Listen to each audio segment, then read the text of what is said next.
Welcome back to Just Chatting, and today we are going to finish up on the Duke and Duchess of Windsor.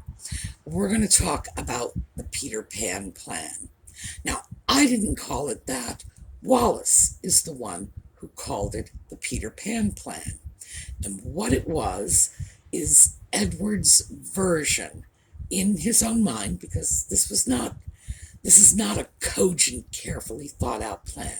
It was more along the lines of Edward's expectations of what was going to happen when he abdicated in favor of his brother, married Wallace, and they all lived happily ever after. Well, the Peter Pan plan is his version of what happily ever after was supposed to look like. So, when we come back,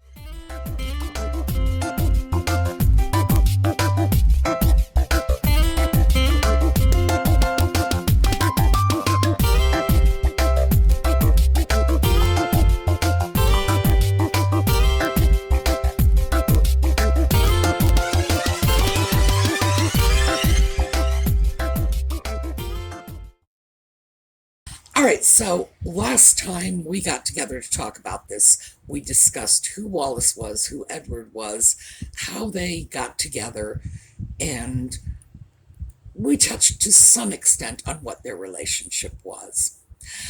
A lot of this information was simply not available until the 21st century.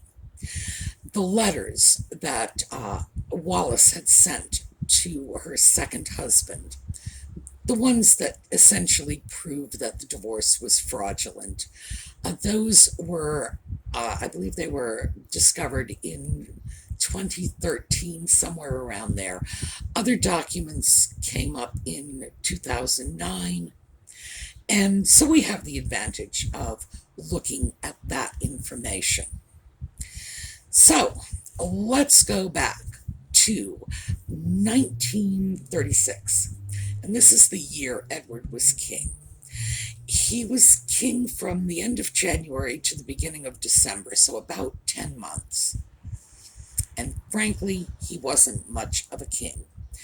10 months on the throne, 2 of those months were spent off on a lengthy cruise with Wallace. They needed a vacation. He was working hard. And what he was doing was living the same life he lived when he was Prince of Wales. Very soon after he became king, the government ministers simply stopped sending him dispatches. The reason they stopped was, first of all, he wasn't reading them. And second, other people were. It was widely rumored that instead of reading and responding to the dispatches as a king is supposed to, that Edward was reading them out to his party guests for their entertainment. And also, the government was very concerned that Wallace, who was not even a British citizen, was having access to sensitive government papers. So the business of government was sort of going on around him with very little input from Edward himself. Now, as Prince of Wales, he had been extremely popular. He was young, he was stylish, he was just an incredible dresser. And he was like the Princess Diana of his day. He was the most photographed man in the world, just as apparently Diana was the most photographed woman in the world in her day. He set styles, and he was like a fashion icon. And also, he was considered to have the common touch. He would go out among the common people and, shake hands with them and all this sort of thing that made him very popular. In terms of doing anything, though, like work, like doing something of value, exerting himself, no, he was the party prince. In that sense, he and Wallace were very well matched because Wallace was a party girl. Now, before we get into the Peter Pan plan, we'll talk about what Wallis expected to happen.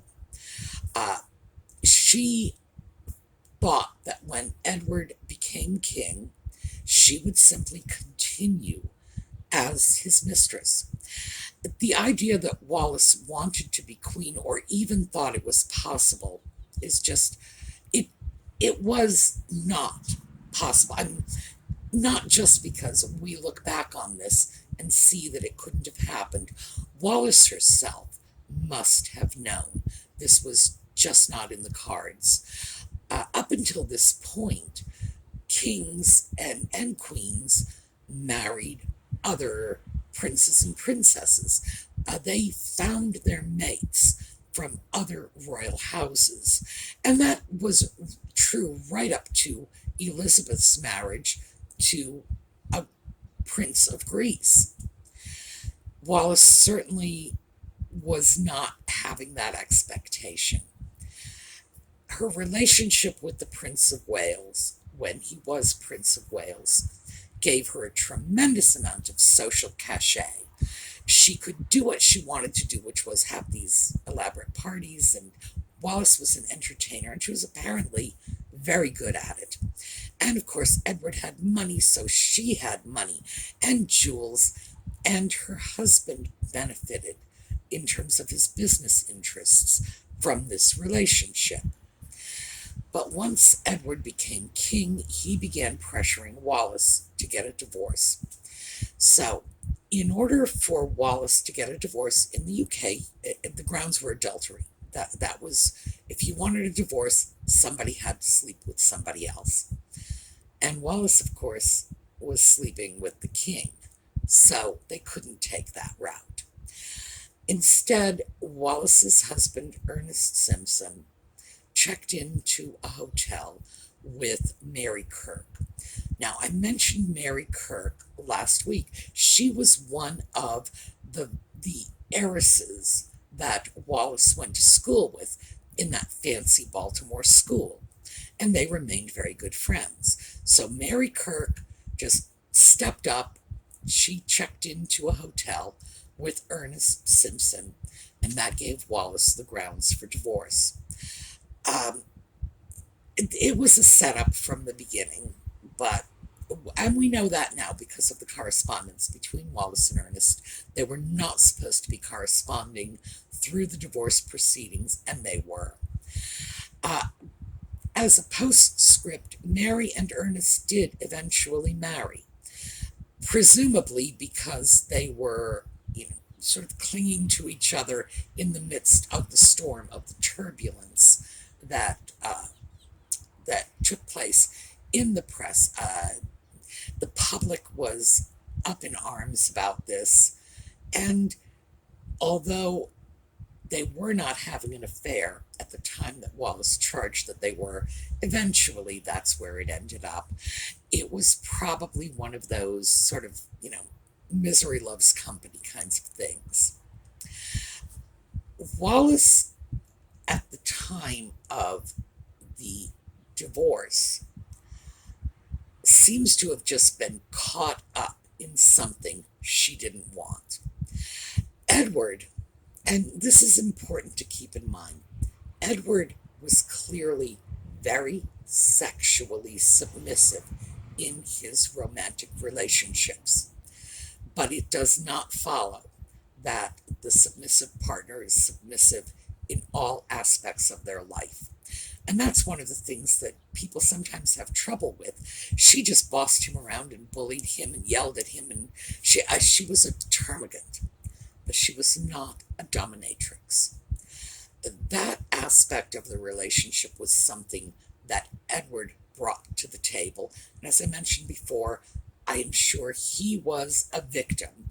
He was abused by the nanny, but all of his relationships had the same characteristics. None of Wallis's relationships, and she had 2 husbands and numerous affairs, and no one, and some of them did kiss and tell. No one ever said that Wallis was a dominatrix. She was an outspoken American, but wasn't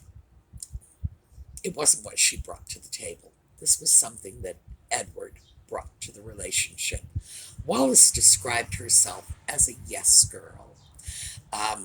She was one of those who would go along to get along. She was a Southerner.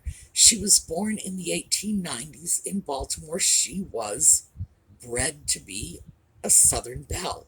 Just smiled and said, yes, dear, to whatever was happening. And that seems to be how she got into this situation. She did not want to be queen. She didn't expect it was possible.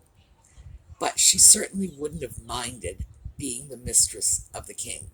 She would have had everything she had as the mistress of the Prince of Wales, only more. And that's what she liked. And in the period of time when Edward was king, Wallis just enjoyed herself. She was throwing parties, and they were doing the same things they had done before he was king. The shooting parties, going off on yachts, and the lavish entertaining, that's what they were all about. They were both party animals. So her expectation was that this was just going to continue, minus marriage, certainly minus a crown for herself. It's not what Edward wanted. Edward was besotted with Wallis, and he needed to secure her, to keep her. Just like going to the store and buying something. She needed to belong to him. That's why the marriage became pivotal, in part. Now, in 1929, so we're casting back a few years, this is before Edward ever met Wallis, keep that in mind. Time magazine did an article about Edward in which they mentioned that he was fond of joking, that if he became king, he would abdicate in favor of his brother Bertie. Now, at the time, it would have been easy to write it off as a joke. But 7 years later, when he did just that, you really have to look at the fact that this was an idea he had been playing with in his head. Obviously, he had thrown it out there. Maybe as a joke, well, maybe not. He clearly did not like doing the work of being king, and he didn't do it. He was a remarkably negligent king. He wanted someone else to do the work. He liked the perks, but not the work. So his idea, this is the Peter Pan plan, he will abdicate. His brother Bertie comes in, becomes George VI. Bertie does all the work. And of course, Bertie has 2 daughters. So the crown is secure in that Bertie's done his bit and he's produced heirs. Edward goes back to Sandringham, most likely, his lovely country house, and he has the shooting parties, and he and Wallis get married, and in effect, they have a rival court. They have the fun court. Bertie's doing the work, Edward's having the fun. That seems to have been the Peter Pan plan. Well, the British government was having none of this. When he abdicated, they had never, and not just this government, but a British government in general, had never faced a voluntary abdication. I believe Henry V he was a little too crazy to say anything might have been voluntary, and I'm not sure. Essentially, this was the first abdication. So they were taken by surprise on one hand. By the same token, this was not their first rodeo. 2 kings, 1 throne. Well, what you get from that is Harold and William and the Battle of Hastings and a lot of dead Englishmen, and eventually Harold dies. Or you have Matilda and Stephen, 2 monarchs, 1 throne. That's a period that the British fondly look back on as the anarchy. You have the War of the Roses. They were not going to have two kings and one throne. You've been there, done that. It had not worked out well for them. So the deal they structured on the abdication was Edward would remain a royal highness. He would not keep the title of prince, which is what his expectation seemed to be. He would be Duke of Windsor. Wallis could be Duchess of Windsor, but she would not be a royal highness. When Edward abdicated, he was abdicating for himself and his posterity. None of his heirs would have a claim on the throne. None of his heirs would be royal highnesses either. He would not remain on the civil list. Now, the civil list is the branch of government that pays the expenses of the royals. And Edward wanted that very much. He wanted to abdicate. He did not want to do the job, but he wanted the paycheck. No, that was not happening. Also, there were two major pieces of property that belonged to George V, as they had belonged to his father, and this is going back to Victoria and Albert's days. This is the private property of the sovereign. So that was Balmoral Castle and Sandringham House. They were left as private property by George V to Edward on the theory that he was going to become king. These are properties that were intended to be the private property of the king. They had to be purchased by George VI. And these are residences that were very important to the British people. Balmoral and Sandringham are sort of inextricably linked with the British monarchy since the middle of the 19th century. And if they remained Edward's private property, when he died, they would pass to Wallis.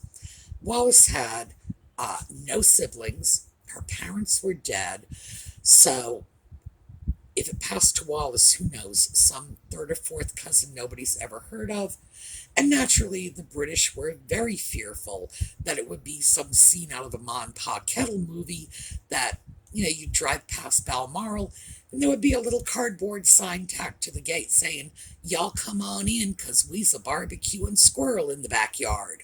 No, they weren't having that. This was going to remain within the royal family. So George Bertie buys it from Edward, and they structured a deal, and he provided Edward with an allowance that he paid out of his own personal pocket. This was not coming from the taxpayers. But the condition on these financial arrangements were that Edward was leaving the country and would not return without an invitation. Now, meantime, at the point at which Edward abdicated, the British public were just in an uproar, and it was targeted at Wallis. And to be fair, although the news of Edward and Wallis's relationship had leaked out into the press in America, on the continent, the British press had been quiet about it, presumably because they were just hoping to God it would go away, but totally quiet. The British people became aware of the fact that their new and wildly popular king was romantically involved with an American divorcee who was not just a divorcee, but was actually married to husband number 2 and filing for a divorce so she could marry their king. And it was about 2 weeks later that they got the news of the abdication, because they didn't hear about any of this until the last minute. So it was a massive 1-2 punch. They didn't have time to process the information. They didn't have time to react.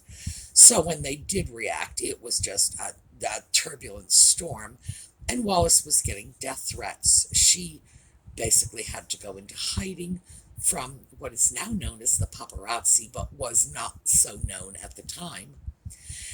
And leaving the country was very expedient for both Wallace and Edward. Wallace was terrified. She wanted to get out desperately. And also, this is the period when Wallace wrote a letter to the government saying that she was relinquishing any claims she had to marry their king. Edward didn't go for that, but Wallace was still making a last-ditch effort to get out of this. Didn't work. So they're off in France. Now, remember, according to the Peter Pan plan, they would lay low for a little while until everything settled down, and then they would just come back and set up this sort of rival court. They'd be the fun court. Bertie and his wife would be the serious court, upstanding conservative people and doing all the work. Problem with this is, at this point, it's 1937, and they've gone off to France. So, World War II is there. Great Britain did not declare war on Germany until 1939, but that did not mean that the continent was not already in a lot of trouble. The German advance was proceeding. Now, for Edward, this was not a problem because he liked the Germans. He was mostly German by blood himself. He liked them. He liked Hitler. He was an admirer of the Nazis, and there's been a lot of talk about, was Edward a Nazi? To the best of my knowledge, he never formally joined the Nazi Party. But did he sympathize with their policies and their politics and their cause in general? Absolutely. And he said so on many occasions. The people who are going back saying, no, he wasn't really a Nazi. Now, that's revisionist history. And the more information that comes out, the more clear the picture is on that score. Edward's attitude about non-white people was pretty despicable. He had made a tour of Australia, and at that time, he compared the native Australian, the Aboriginal population, to monkeys. He was known to spout off about, the Jewish cabal that was destroying Europe. And this guy, boy, he might have been getting this stuff straight out of Mein Kampf. He admired Hitler. He met Hitler. You saw the pictures last week. And this was against the advice of the British Foreign Office. They had advised against the trip. He did it anyway. And he was pretty vocal in his support of the German regime. When he was in Europe, he was in a German-occupied territory. They were guarding his residence for him. And please be clear about that. They didn't put guards on him as if he were a prisoner. They were guarding him from other people who didn't share the same beliefs. Eventually, it hit a point where Winston Churchill becomes prime minister and told Edward he had to get his butt back onto British soil, or Churchill would have him charged with treason. They did not want him there. They did not want him giving aid and comfort to the enemy, which in fact he was doing. I'm not sure how anybody could look at this and see it in any other context. Yes, he was giving aid and comfort to the enemy. So they brought him out of Europe, sent a boat for him and Wallace. They packed their stuff, brought them over to the Bahamas. And Edward became governor of the Bahamas for the duration of the war. Um, and he just immediately went back to the same things he had been doing after his initial abdication. When he first abdicated, he drove his brother crazy. He was calling, they say he called every single day, saying he wanted a bigger allowance, he needed more money, and he wanted Wallace to have a Royal Highness title. I want more money. I want my wife to be a princess. On and on and on. And his brother eventually just stopped taking his phone calls because he had other things on his plate, like the Second World War. Bahamas needed more money. He had to redo Government House, that's the governor's residence in Bahamas, it had to be redecorated. He needed a vacation. It was too hot. And at this point, all of this correspondence is going through Churchill, who just, at one point, Churchill wrote back when Edward was complaining yet again about Wallace not having the title of Royal Highness, and told him, in effect, that any man who had given up the title of King of England, the most prestigious title in the world, shouldn't be concerned about little trivial things like who is or is not a Royal Highness. Eventually, Churchill just started scribbling notes on Edward's complaints, saying, comment unnecessary, because while England was experiencing war and rationing, and when I say experiencing war, the Blitz, they were being bombed, Edward was writing about new drapes for Government House, why his wife isn't a princess, and when they're going to get a vacation. Now, at this point, Edward did visit the United States briefly. When he visited the United States, the FBI kept him under surveillance. They were that concerned about his pro-Nazi sympathies.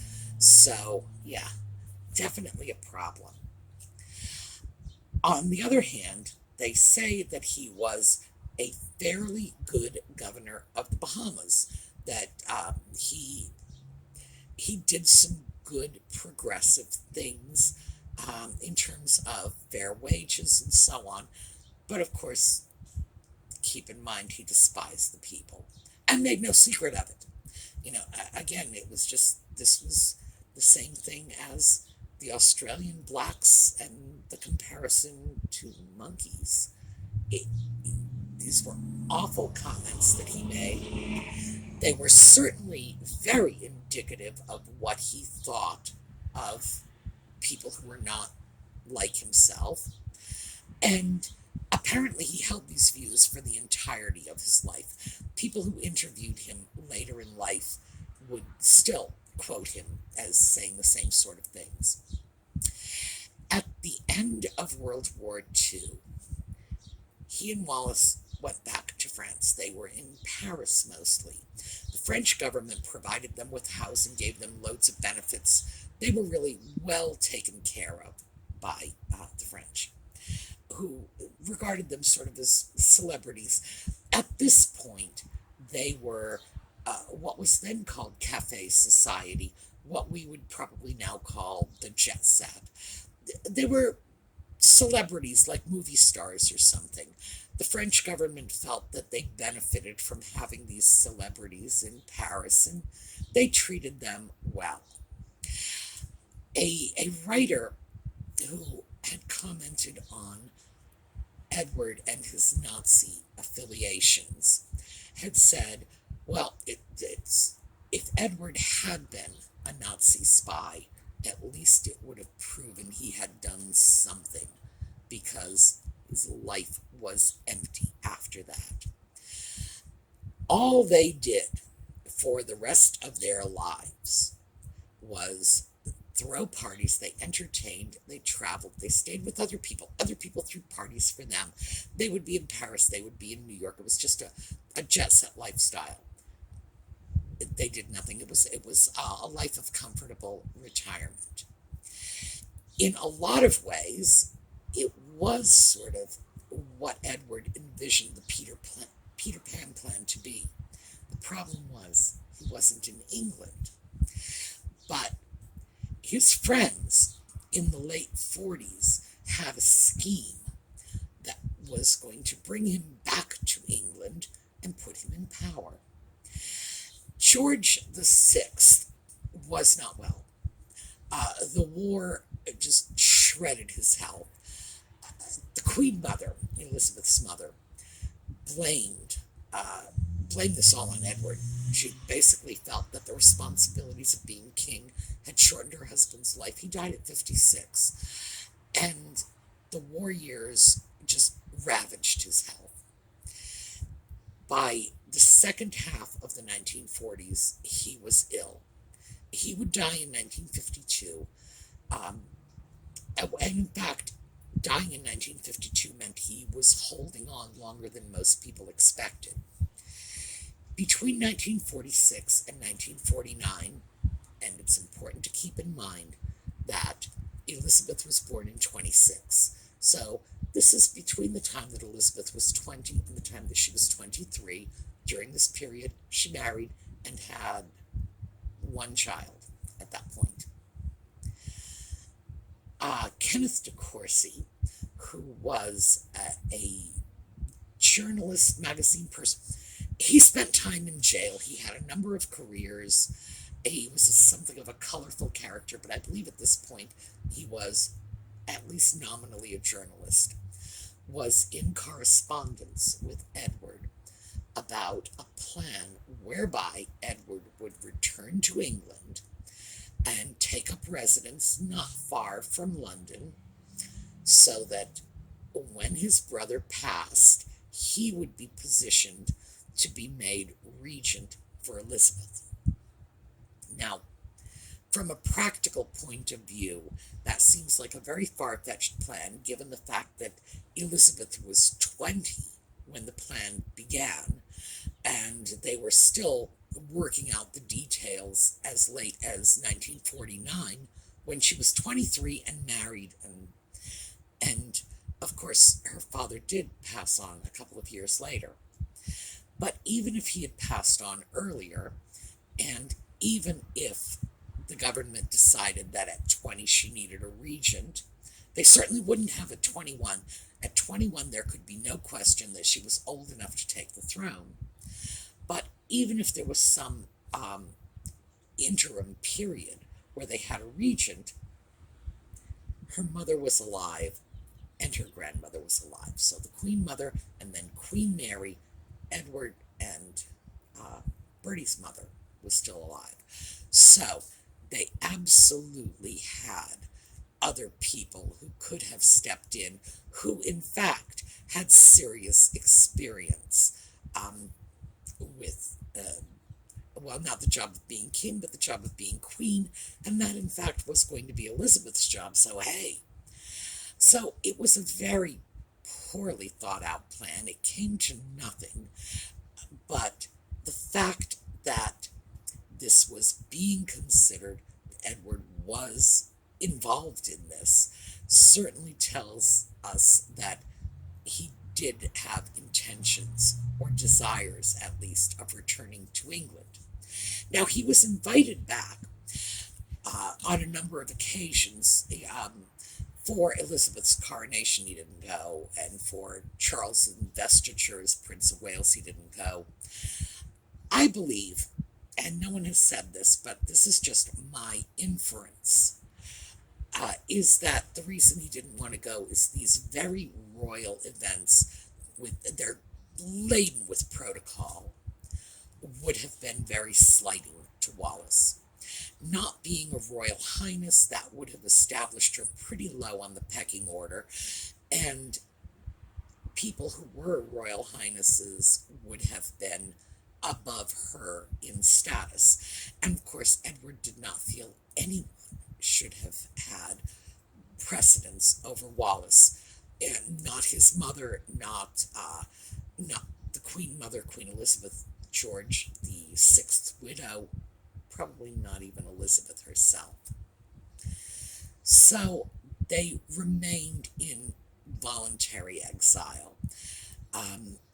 They were very divisive elements, and they probably would have been far more divisive if they had been allowed to return to England. They created ridiculous nicknames for people. That seems mostly to have been Wallace. They called the Queen Mother Cookie, because Wallace had originally described her as the fat Scottish cook. And they called Elizabeth Shirley Temple. They called Winston Churchill Crybaby, and it was just very disrespectful in general.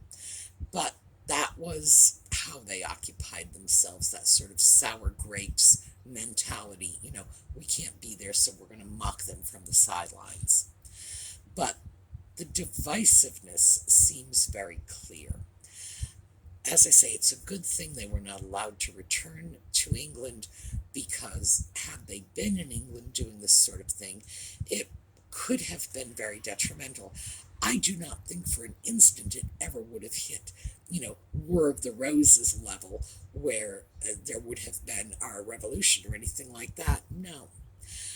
Mostly because Edward had been a very popular Prince of Wales, but George VI was a very popular king. He did the work. He stepped up. He did what was expected of him. He and his family were popular. They provided stability and continuity. They shepherded the nation through the Second World War.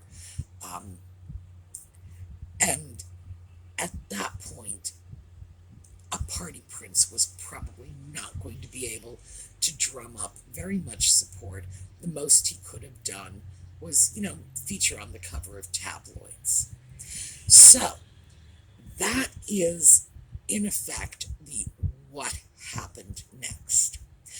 And I have to be honest, I started this off with a vague understanding of what was going on for the Duke and Duchess of Windsor during and following the abdication.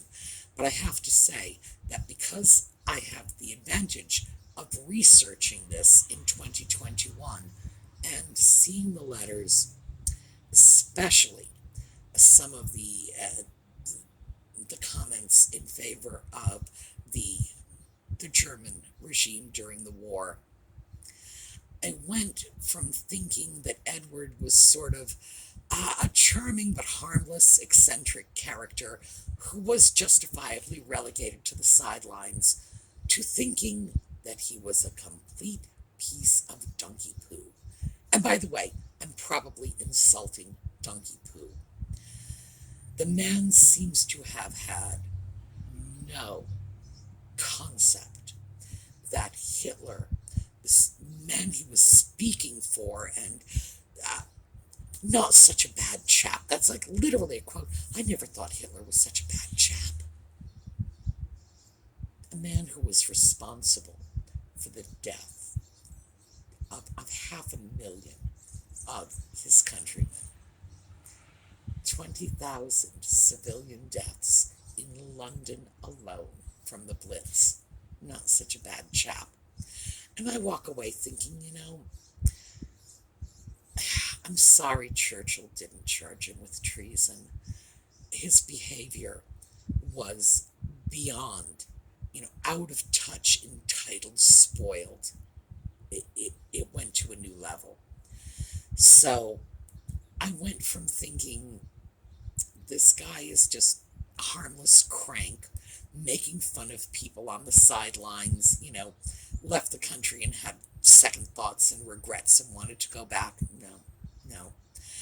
Whatever respect I had for him after reading the letters and going through everything we know today about who he was, that's my respect for him. And I certainly find it regrettable that so many people are trying to clean up his image, whitewash his Nazi affiliations, and clear aiding and supporting the enemy of his country. Yeah, I know, the war's been over a long, long time. But still, as far as I'm concerned, you can't whitewash his overt support of the Third Reich without spitting on the graves of 500,000 dead Brits. So, I'm glad I did this.